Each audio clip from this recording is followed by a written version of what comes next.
Assalamualaikum warahmatullahi wabarakatuh. Hari ini kita ketemu lagi di belajar di PKN.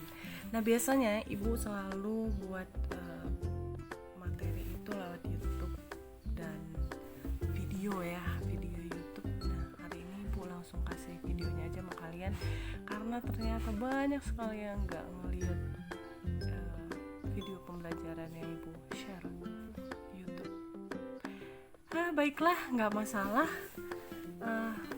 Kita belajar hakikat dan teori kedaulatan. Minggu lalu kita udah belajar tentang kedaulatan kan. Ibu ada suruh kalian untuk melihat video tanpa tugas. Baik sekali saya. Kemudian langsung aja kita masuk ya. Apa sih pengertian kedaulatan? Kalian sering mendengar kata kedaulatan rakyat, kedaulatan hukum. Nah itu kedaulatan, kita cari dulu pengertiannya. Pertama, kedaulatan itu berasal dari bahasa Arab, daulah, bukan daulah. Abaikan suara teot-teot di luar karena ada tukang roti. Jadi dalam bahasa Arab tuh daulah, dalam bahasa Inggris sovereignty, dalam bahasa Prancis sovereignty, dalam bahasa Italia sovranità. Ya silahkanlah kalian baca-baca sedangkan kalian ucapkan. Nah, berarti kedaulatan itu apa? Kedaulatan adalah kekuasaan tertinggi atas pemerintahan negara. Kekuasaan, berarti kedaulatan itu adalah sebuah kekuasaan tertinggi. Kekuasaan tertinggi. Nah, itulah sebuah kedaulatan. Jadi, sebuah negara akan terlihat siapa yang berkuasa di negaranya melalui kedaulatan apa yang digunakan di negaranya. Nanti kita akan lihat contoh-contoh negara dengan kekuasaan tertinggi itu siapa sih gitu ya. Oke, kita langsung masuk ke pertama. Siapa sih yang mencetuskan pertama kali kata kedaulatan? Itu ada seorang ahli hukum dari Prancis. Coba lihat ini, ibu kasih tahu wajahnya. Jean Bodin lahir pada tahun 1530. Wow, lama sekali. Sampai 1596. Di mana menurut dia kedaulatan adalah kekuasaan tertinggi untuk menentukan hukum suatu negara. Kalau Jean Bodin mengatakan bahwa kedaulatan tertinggi itu adalah untuk menentukan hukum suatu negara. Ya, kalau tadi kekuasaan tertinggi, kedaulatan adalah kekuasaan tertinggi suatu negara, dia hukum justru. Ya, karena memang dia ahli hukum. Tapi menurut Ibu Miriam Budiarjo, seorang profesor dari Indonesia, almarhumah, sudah terkenal sekali, profesor dari UI, yang mengatakan bahwa kedaulatan adalah kekuasaan yang tertinggi untuk membuat undang-undang dan melaksanakannya dengan semua cara, termasuk paksaan yang tersedia.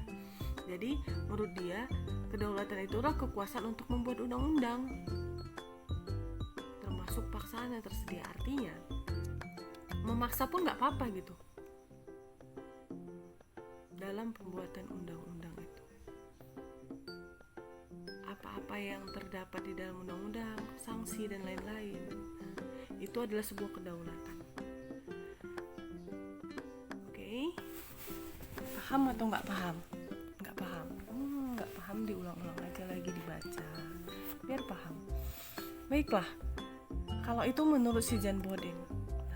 Kedaulatan itu ada dua yang diketahui orang atau yang Indonesia gunakan. Kedaulatan pertama adalah kedaulatan ke dalam. Kedaulatan ke dalam adalah kedaulatan di mana kekuasaan tertinggi untuk mengatur kehidupan bernegara atau kekuasaan untuk mengatur pemerintahan sendiri tanpa campur tangan negara lain. Jadi Indonesia atau negara kita berhak untuk menentukan kehidupan bernegara kita tanpa ada campur tangan dari negara lain. Jadi nggak boleh tuh negara lain ikut-ikutan, kalian tuh rakyatnya harus begini. Nggak boleh. Kita punya sendiri prinsip hukumnya, kita punya sendiri cara-cara kita gitu, bagaimana kita untuk mengatur kehidupan negara kita, itu ya urusan kita gitu, ya kan.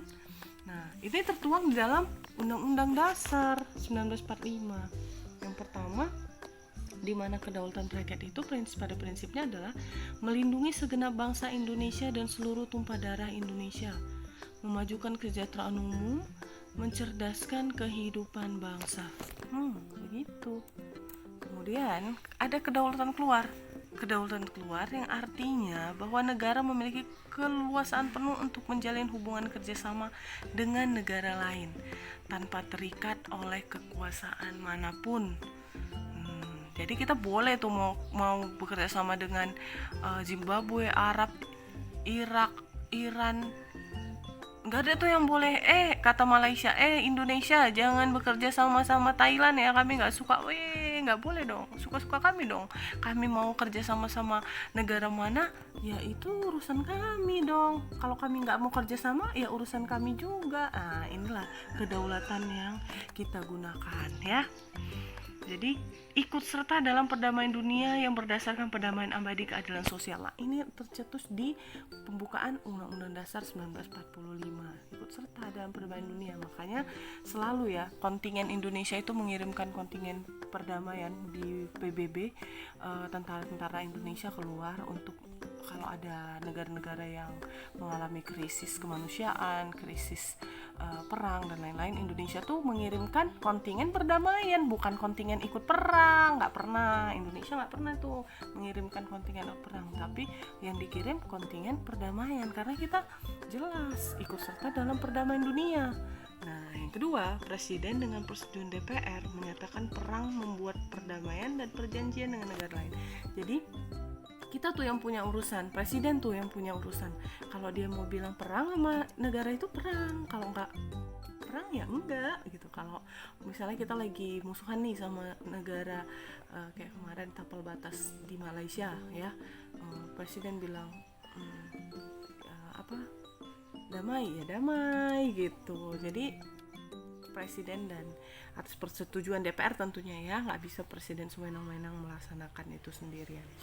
Oke, kemudian presiden mengangkat duta dan konsul. Kalian pernah dengar ada duta besar. Nah, duta dan konsul. Duta besar untuk wilayah yang lebih besar negara, kemudian konsulnya itu untuk wilayah provinsinya atau distriknya mungkin. Jadi seperti misalnya duta besar Indonesia untuk Malaysia, itu ada ya. Duta besar Indonesia untuk Amerika. Nah, itu yang mengangkat siapa? Presiden. Oke. Apa sih sifat kedaulatan? Menurut Jan Podin, kedaulatan itu memiliki 4 sifat pokok. Yang pertama, permanen. Artinya kedaulatan tetap ada selama negara itu tetap berdiri. Asli. Artinya kedaulatan tetap berasal dari kekuasaan lain yang lebih tinggi ya. Bulat, artinya kedaulatan tidak dapat dibagi-bagi karena akan mengabulkan sifat kedaulatan sebagai kekuasaan tertinggi dan tidak terbatas. Artinya kedaulatan tidak dapat dibatasi oleh apapun dan oleh siapapun. Ini 4 fisiknya harus kalian ingat ya pada ujian termasuk. Oke, ada teori kedaulatan. Berbagai teori kedaulatan yang muncul itu yang pertama adalah teori kedaulatan Tuhan, teori kedaulatan raja, kedaulatan negara, kedaulatan hukum, dan kedaulatan rakyat. Nah, Ibu cerita kalau bagaimana suatu negara akan terlihat siapa yang paling memegang kekuasaan penuh atau tertingginya di negara tersebut akan terlihat dari dia menggunakan. Oke, kita lanjutkan karena tadi ada yang terpotong.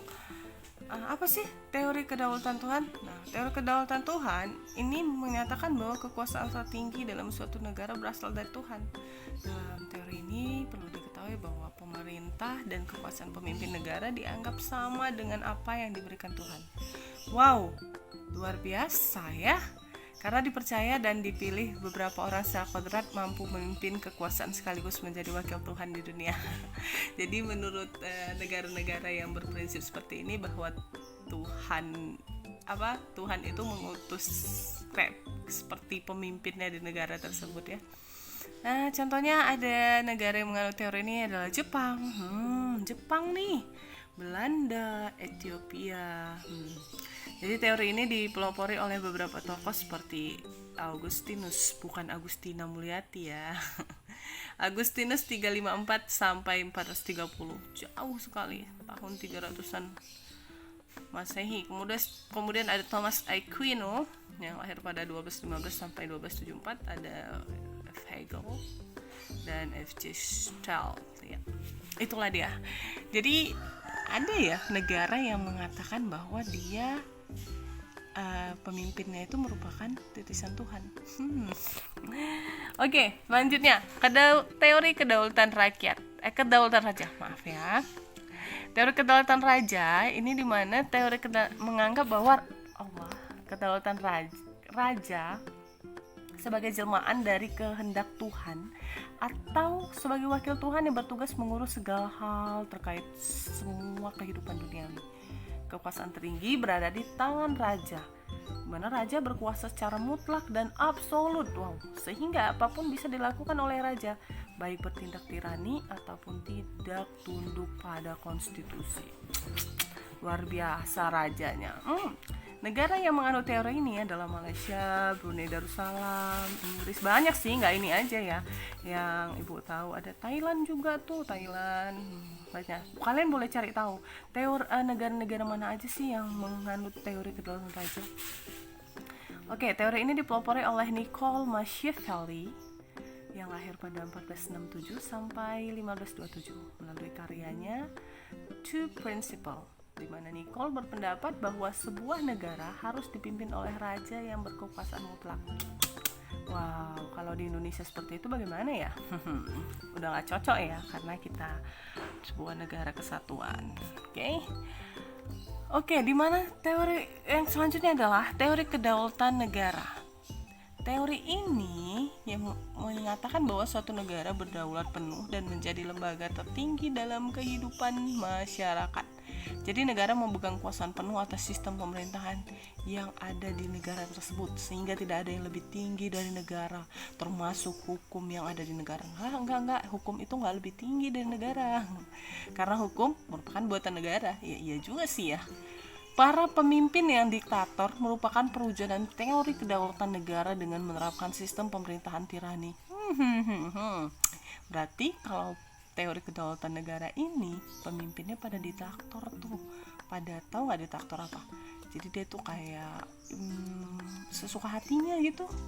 Kayak dia lebih berkuasa atas segalanya. Negara yang menganut teori ini dulu, sekarang nggak lagi. Seperti Jerman saat dipimpin Hitler, dulu Rusia saat dipimpin Stalin, dan Prancis saat masa pemerintahan Raja Louis IV. Berarti sekarang teori kedaulatan negara ini udah nggak dipakai lagi ya kan? Karena ini kayak contohnya dari zaman-zaman dulu semua. Baik, teori ini juga dianut oleh beberapa tokoh yang terkemuka seperti Jane Bodin. Oh, berarti si Jane Bodin yang mencari kedaulatan negara tadi ternyata menggunakan teori kedaulatan negara dalam prinsipnya. Oke. Ada F. Hegel, Jill Jelinek, dan Paul Leben. Oke, itulah teori kedaulatan negara. Kayak Indonesia, enggak, Indonesia enggak menggunakan sistem ini. Nah, kita lihat apakah Indonesia di sini. Teori kedaulatan hukum. Teori kedaulatan hukum ini menjelaskan bahwa kekuasaan tertinggi patuh dan tunduk pada hukum. Hukum memiliki derajat tertinggi dalam kekuasaan dan dipandang sebagai sumber dari segala kekuasaan dalam negara.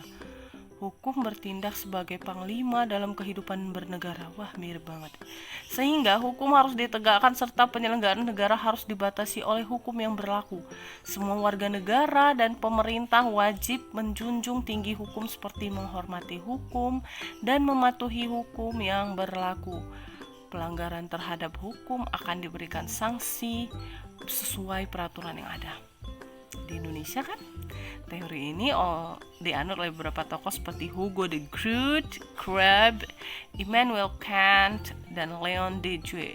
Negara yang menganut teori ini adalah Indonesia dan Swiss. Jelas, memang kita menjadikan bahwa hukum sebagai panglima, artinya yang terdepan. kekuasaan tinggi, kekuasaan tertinggi. Artinya segala sesuatu yang ada di negara kita itu harus berdasarkan hukum, ya, yang di Indonesia. Jadi kalau tidak berdasar hukum tidak bisa gitu. Tapi selain berkedaulatan hukum, kita adalah berkedaulatan rakyat. Nah, ini ada ya, teori kedaulatan rakyat.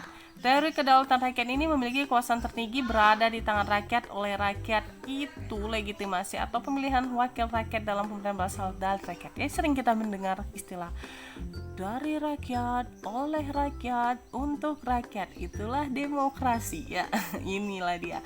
Jadi teori kedaulatan rakyat itu seperti itu ya. Dimana teori ini menitik beratkan kepada analogi ya, atau persamaan dari rakyat untuk rakyat dan oleh rakyat. Artinya rakyat memberikan kekuasaan para wakilnya yang menduduki lembaga eksekutif maupun legislatif untuk melindungi hak-hak rakyat serta bisa memimpin rakyat. Jadi seperti kita kan dari rakyat nih, kita itu kayak pemilu itu kita nyoblos, kemudian kita pilih wakil rakyat kita untuk di lembaga legislatif maupun lembaga eksekutif untuk mereka mewakili kita, kan begitu ya sebenarnya ya prinsipnya ya. Jadi seharusnya ya para yang kita pilih itu ya bisa mengekspresikan apa kehendak rakyat, apa kehendak kita, kan harusnya begitu ya, bukannya sebaliknya ya. Nah, jadi kalau kalian nanti jadi anggota eksekutif, legislatif, DPR, MPR ataupun presiden, gubernur, kepala daerah, nah itu ada lembaga-lembaganya, kalian harus berpihak kepada keinginan rakyat yang memilih kalian ya. Jadi dalam prakteknya teori ini banyak oleh negara demokrasi seperti Indonesia, USA atau Amerika Serikat, Prancis. Pencetus ini dikemukakan oleh beberapa tokoh seperti George Rousseau, Johannes Althusius, John Locke, dan Montesquieu ya.